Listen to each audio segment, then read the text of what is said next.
و همچنین بسیاری از خصال فطرت که این خصال فطرت اونطوری که در احادیث ما داریم، در روایات داریم، اینها بیشتر منسوب بودن به سیدنا ابراهیم علیه السلام و از سنن ابراهیمی بودند.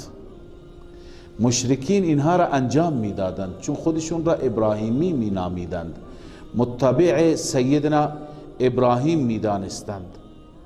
از خصال فطرت مثلا غسل جنابت، بعد از جنابت غسل کردن، مزمزه کردن، استنشاق کردن، ختنه کردن و ناخنها را گرفتن، اینها از خصالی بودند که مشرکین چون خودشون را متدین می دانستند، چون خودشون را ابراهیمی می دانستند، بر اینها پایبند بودند.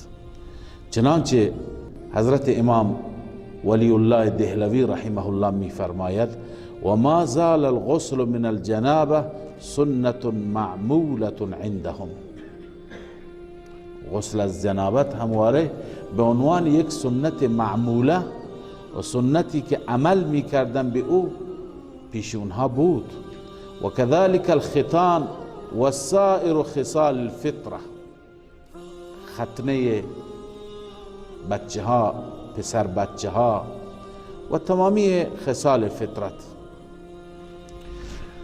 و می گفتند در تورات این البته مطلب بود که ان الله جعل الختان میسمة على ابراهیم علیه السلام و ذریته.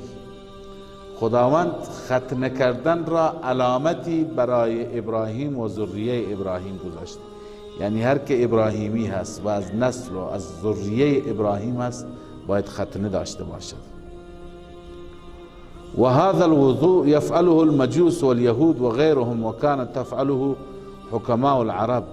وضوء را همگان مشرکین، حتی مجوس، یهود و حکمای عرب انجام میدادند، وضو می گرفتند. پس اونها هم به زعم خودشون متشرع به شریعت بودند، پایبند شرع بودند، پایبند احکام بودند، احکام و واجبات به جای خود پایبند سنن بودند، مستحبات بودند. و همچنین مشرکین مکه موهای سر خودشون را فرق می کردند. فرق اینه که یه خطی از وسط موی سر بگذارند و موهای سر را به دو بخش راست و چپ تقسیم بکنند. چنانچه روایت در صحیح مسلم هست از ابن عباس رضی الله تعالی عنهما، عن ابن عباس رضی الله عنهما قال كان اهل الكتاب يسدلون اشعارهم.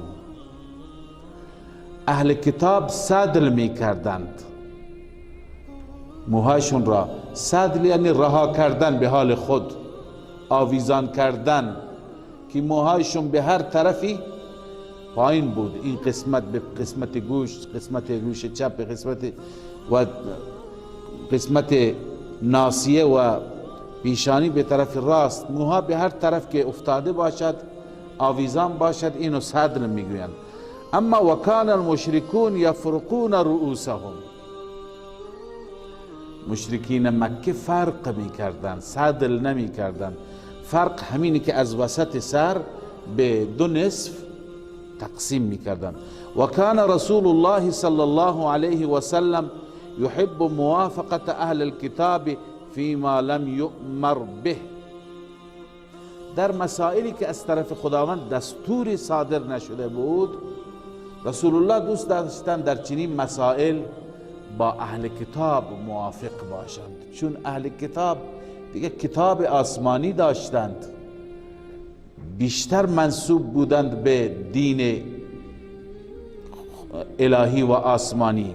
لذا رسول الله بیشتر دوست داشتند که البته در مسائلی که برای رسول الله دستوری از خدا صادر نشده بود، نصی نبود، در این نوع مسائل دوست داشتند که به شکل اهل کتاب باشند. فصدل رسول الله صلی الله علیه و سلم ناصیته، لذا رسول الله ناصیه و موهای قسمت جلو را صدل کردند، بهار خود راحت کردند. اما ثم فرق بعدو، سپس فرق کردن، گویی از جانب الله عزوجل دستور آمد، حکم آمد، اشاره شد که شما فرق کنید، چون فرق از سنت ها و خصال ابراهیمی هست. بس ببینید اینجا مشرکین حتی نسبت به یهود بر صواب بودند، بر طریق درست بودند. بعد از اون حضرت صلی الله علیه و سلم موهای مبارک خودشون را فرق کردند. پس مشرکین به زعم خودشان صاحب یک دین بودند، صاحب یک ملت بودند، صاحب آیین و شرع بودند. مرده های خودشون را، اموات خودشون را دفن می کردند، قبر می کردند، مثل بسیاری از اقوام که می سوزاندند و پودر می کردند چنان نمی کردند. فقال انس فکان فیه ما اقول لكم قبور المشرکین، در صحیح بخاری هست.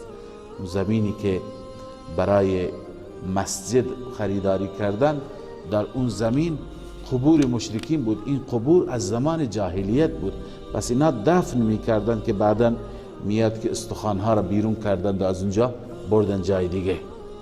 چنانچه تفصیلش در صحیح مسلم است.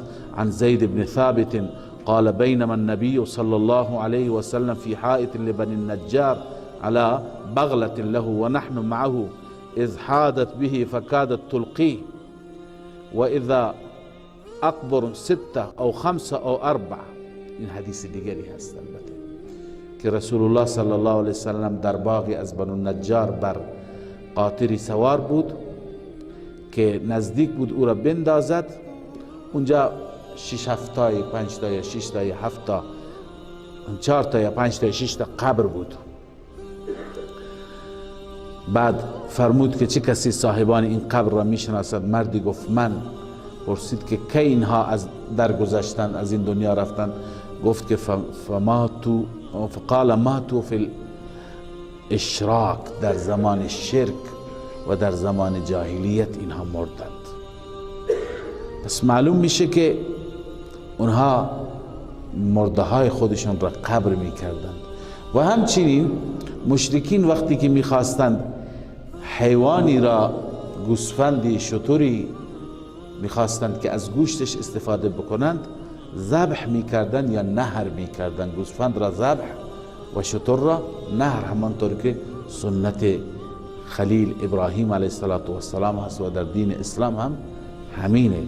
چنانچه شاه ولی الله میفرماد ولم تزل سنتهم الذبح فی الحلق والنحر فی اللبه.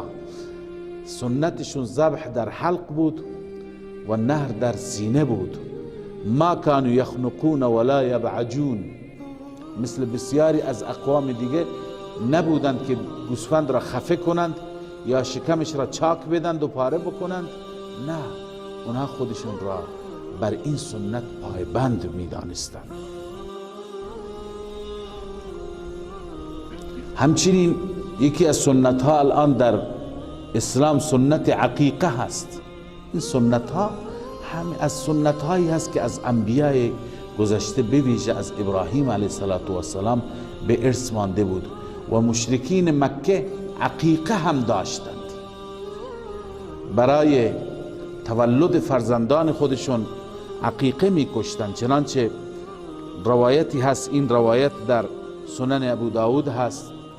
سمعت ابي بريدة رضي الله تعالى عنه يقول كنا في الجاهلية اذا ولد لأحدنا غلام ذبح شاة. ما در جاهلیت طوری بودیم که هر وقتی که فرزندی متولد میشد گوسفندی میکشتیم و لطخ رأسه بدمها، سر اون از کنم طفل را، نومولود را با خون همین گوسفند خونالود میکردند. فلما جاء الله بالاسلام كنا نذبح شاتا، وقتی که خداوند اسلام عزیز را برای ما آورد همون کار را می کردیم، البته گوسفند می کشتیم و نحلق رأسه، سرش را حلق می کردیم، موهای سرش را می تراشیدیم و نلطخه بزعفران، به جای اینکه خون، چون نجس و کثیفه، به جای اینکه با خون آلود کنیم با زعفران سرش را در حال رنگی می کردیم و زعفران می زدیم.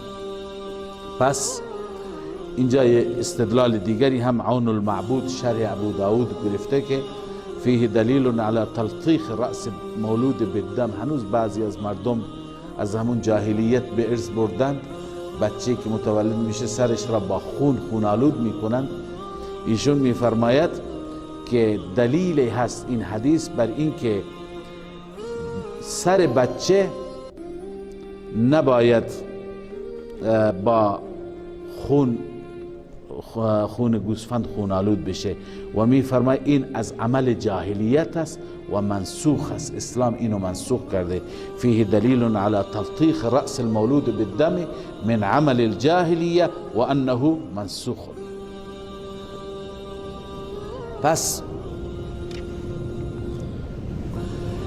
اینها همه از عاداتی بود، از آدابی بود، از اعمالی بود که در میان مشرکین مروج بود.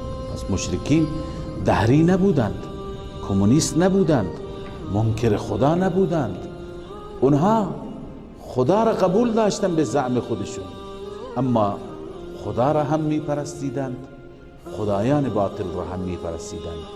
احکام خدا و دستورات و حتی سنن و خصالی که بر پیامبر خدا بر ابراهیم بود به اونها هم پایبند بودند، اما اشکالشون هم اعتقاد و باورشون بود و شرک فی الالوهیت بود که ما انشاءالله در ادامه بحث میخوانیم که ما در چه مواردی با مشرکین مکه اختلاف داریم و قرآن اختلافش در چه مواردی هست، به اونجا هم میرسیم. مطلب دیگر اینکه مشرکین مکه به ملائکه هم اعتقاد داشتند، ملائکه را هم قبول داشتند، باور داشتند. شاه ولی الله میفرماد وقد کثر ذکر الملأ الاعلا و حملة العرش فی اشعار الجاهلیه. وقتی که اشعار جاهلیت را بررسی میکنیم میبینیم که در رابطه با ملأ اعلا، درباره فرشتگان، درباره حاملین عرش، انواع فرشتگان تو شعرهایشون هست. معلوم میشه که اونها ملائکه را هم قبول داشتن. ما ایمان به ملائکه داریم، ما مسلمان ها، اونها هم به ملائکه ایمان داشتن. اینها تمام جزء ایمانیات هستند و این اعتقاد را داشتن، همون اعتقادی که ما داریم که و انهم لا یأکلون ولا یشربون، ملائکه نمی خورند نمی نوشند، ولا یتغوطون، نه نیازی به قضای حاجت و دستشویی دارند، ولا ینکحون، نه ازدواج می کنند، و انهم قد یظهرون لافاضل الادمیین، گاهی ملائکه خودشون را نشون میدن و ظاهر میشن برای انسانهای بزرگمنش، برای بزرگمردان، فیبشرونهم و ینذرونهم، و اونها را مژده میدن، اونها را بیم میدن. علی ای حال اینو در این اعتقاد، این باور در میان مشرکین بود. یکی دیگر از این که مشرکین، دلایلی که مشرکین به خدا ایمان داشتند اینی که سوگند وقتی که میخوردند به غیر خدا هم سوگند میخوردند، به لات و العزی هم سوگند میخوردند، اما بالاترین سوگند، غلیظترین سوگند و اون سوگندی که بعد از اون بدنشون و تنشون میلرزید، سوگند به خدا بود، سوگند به خدا بود. لذا شاید به خدایان خودشون هرگاه سوگند میخوردن زیاد پایبند نبودن، اما وقتی که از آیات قرآن معلوم میشه وقتی که به خدا سوگند میخوردند دیگه اون سوگند حقیقی بود. چنانچه در سوره مبارکه انعام داریم و اقسموا بالله جهد ایمانهم لئن جاءتهم آیة لیؤمنن بها. اونها سوگند میخوردن به خدای عزوجل. جهد ایمانهم، این سوگند بالاترین سوگند بود، نهایت سوگند بود که اگر برای ما معجزه‌ای بیاوری، اون معجزه که ما میخواهیم، اون آیه و نشانه‌ای که ما میخواهیم، لیؤمنون بها، حتما به او ایمان خواهند آورد. و همچنین اونا چون اعتقاد به قیامت نداشتند، برای این هم به خدا سوگند میخوردند. و اقسموا بالله جهد ایمانهم لا یبعث الله من یموت. به خدا سوگند میخوردند، سوگند سخت و نهایت سوگند که کسی که بمیره دوباره خدا اونو زنده نمیکنه. این از باورهایشون بود، بر این سوگند میخوردند. و قالوا تقاسموا بالله لنبیتنه و اهله. این درباره مشرکین گذشته هست، مشرکین زمان صالح علیه السلام که با هم سوگند خوردند و گفتند که شبانگاه در بخانهش می رویم، او را می کشیم، بعدا به اهل و عیالش میگیم که ما خبر نداشتیم که او را کشت. قالوا تقاسموا بالله، بین همدیگر با هم سوگند خوردند، سوگند به خدا، اونها هم خدا را قبول داشتند. خلاصه از این نوع آیات در قرآن مجید فراوان است، زیاد هست. معلوم میشه که مشرکان به خدا اعتقاد داشتند که به خدا سوگند میخوردند. همچنین مشرکین وقتی که یک زن و مرد میخواستند با هم دیگه ارتباط بگیرند، این رابطه از طریق نکاح بود.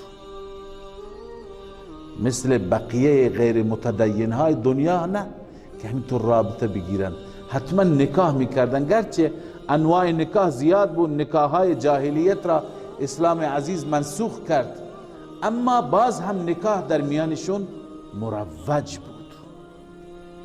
چنانچه روایتی هست از ام المؤمنین عایشه صدیقه رضی الله تعالی عنها، و این روایت در کتاب النکاح صحیح بخاری هست. ملاحظه بفرمایید: عن عروة بن الزبير رضي الله تعالى عنه أن عائشة زوج النبي صلى الله عليه وسلم رضي الله عنها. عروة بن الزبير که خواهرزاده ام المؤمنین است، ایشون از خاله خودش عایشه رضی الله عنها روایت می کند که اخبرته ان النکاح فی الجاهلیت کان علی 4 انحاء. در زمان جاهلیت نکاح بر 4 نوع بود، 4 قسم بود. فنکاح منها نکاح الناس اليوم. یکی از صورتهای نکاح همین نکاحی هست که امروز ماها داریم. یخطب الرجل الى الرجل ولیته ابنته فیصدقها ثم ینکحها. که یک مردی پیش میخواست از دختری هرگاه خواستگاری بکند، پیش ولیش میرفت و از اون ولی اون دخترش را خواستگاری میکرد و مهر تعیین میشد، نکاح منعقد میشد. این در زمان جاهلیت مرسوم بود. 3 نوع دیگر نکاح بودند که اونها را اسلام منسوخ کرد.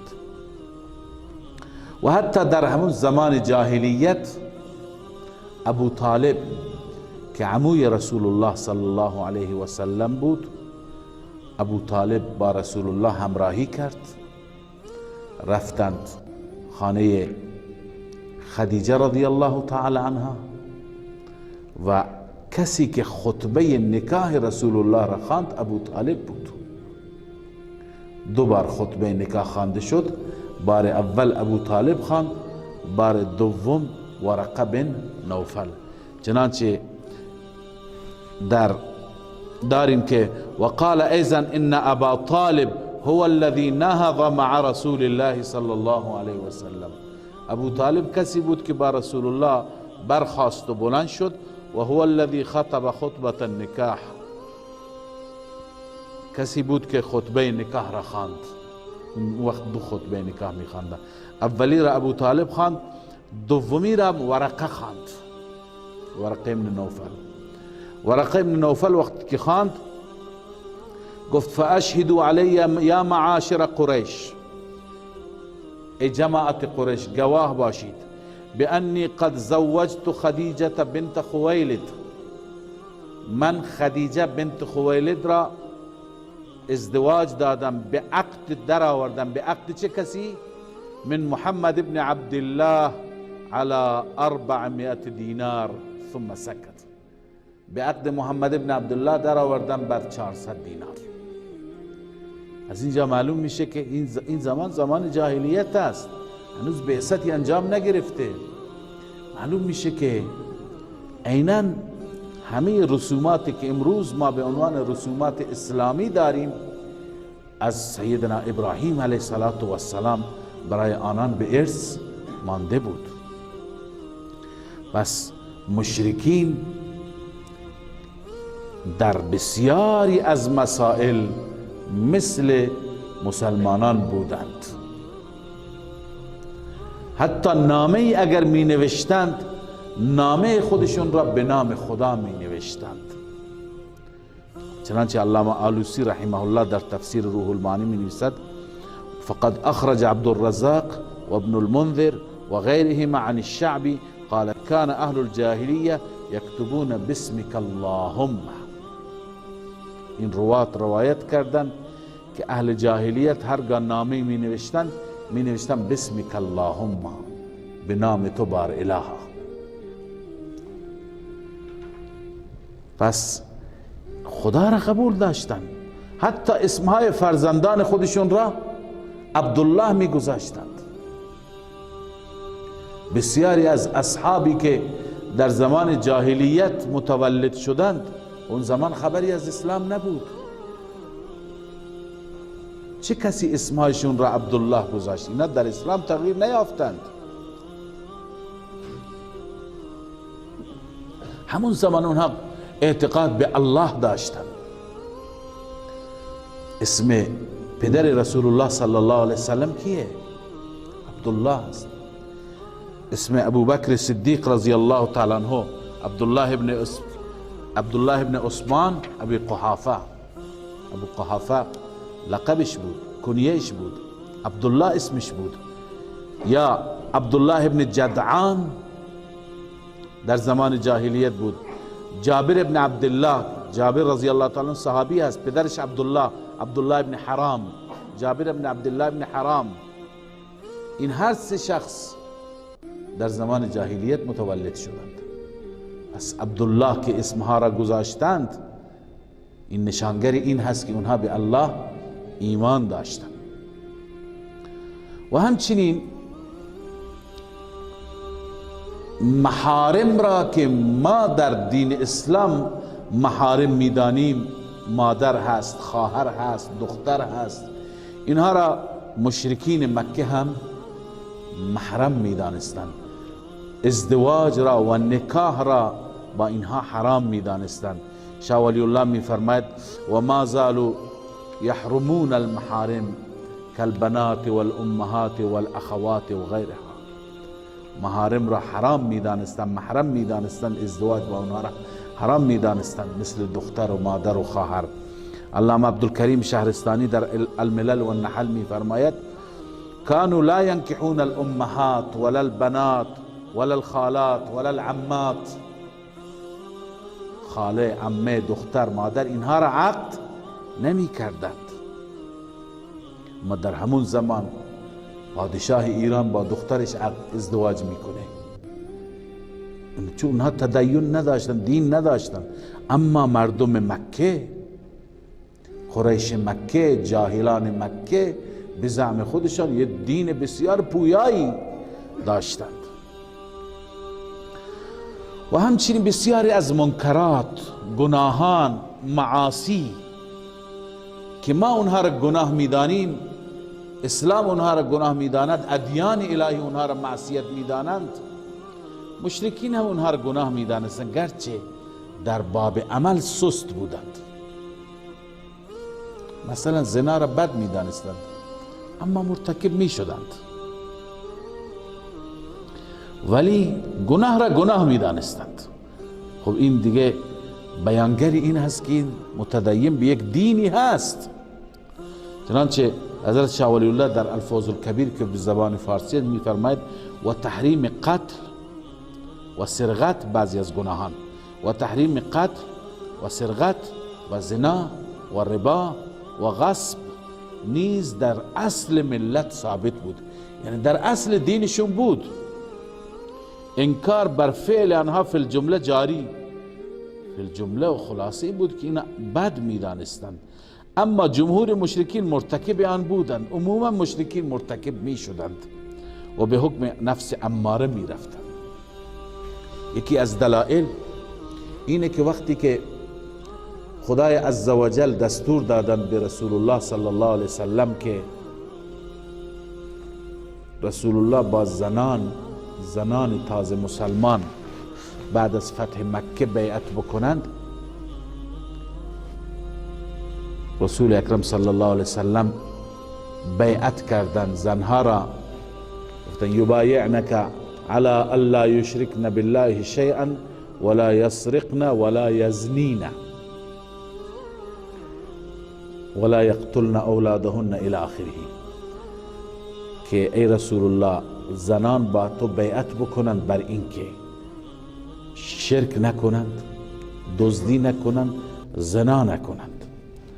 وقتی که تک تک این معاصی را آن حضرت صلی الله علیه و سلم نام می برد، هنده که همسر ابو سفیان بود، هنده بنت عتبه و معروف است به هند جگرخوار، اینجا تازه مسلمان شده بود.